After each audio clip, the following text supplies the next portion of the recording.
The Light in the Darkness, full version with a touch of humor and heartfelt inspiration. In a remote mountain village called Puck Dell, a place so far off the grid that even mobile signals were weaker than some people's faith, lived a young woman named Maria Lynn. Lynn was born into deep poverty. Her father died in a forest accident, and her mother passed away from illness when Lynn was just 12. Her home had nothing but a blackened iron pot and an old Bible her mother had received from a French priest. That Bible became her most precious treasure and her best friend during the many lonely years that followed. Every day, after fetching water and tending to other people's buffaloes, Lynn would sit in the corner of her hut and read the Bible. The villagers, curious about her constant joy, often joked, "What's that girl reading that makes her face light up like she just won the lottery?" Lynn would just smile and say, "Not the lottery, Auntie, just winning. Faith." Life was anything but easy.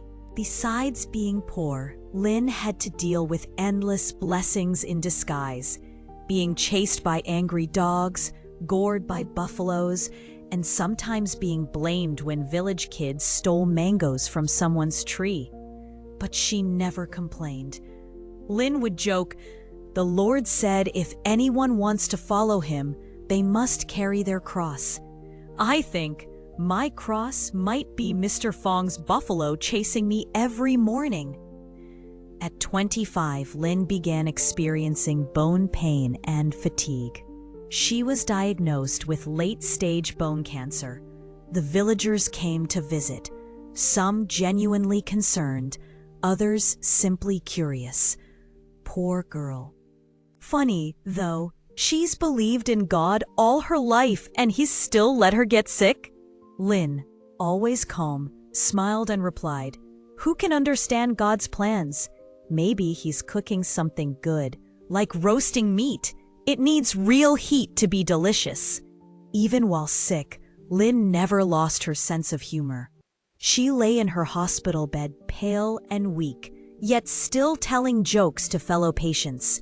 "You know, I think the cancer's scared of me. It's probably packing up and leaving." The old man in the next bed burst out laughing. One evening, Lynn went to the small wooden church at the edge of the village.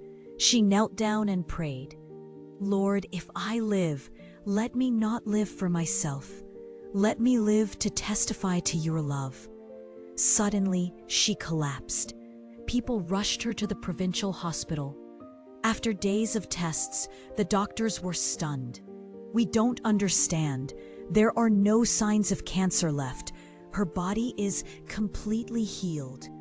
The news spread like wildfire. "Her God must be real. If I knew this would happen, I would have gone to church years ago." When asked how she felt, Lynn laughed.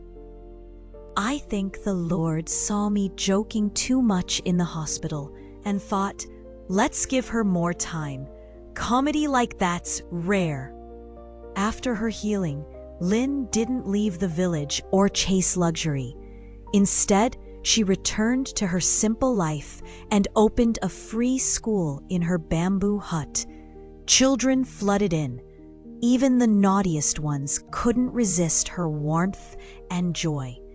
She didn't just teach reading and writing. She taught hope, kindness, and how to pray with trust. The villagers grew curious about her faith. That Lynn girl's doing something magical. Must be her God. She eats plain rice with fish sauce, yet look at everything she's doing. Lynn lived to be 78. She never married, never lost her sparkle. Still lively, still attending church as faithfully as ever. On her final day, she held the hand of a child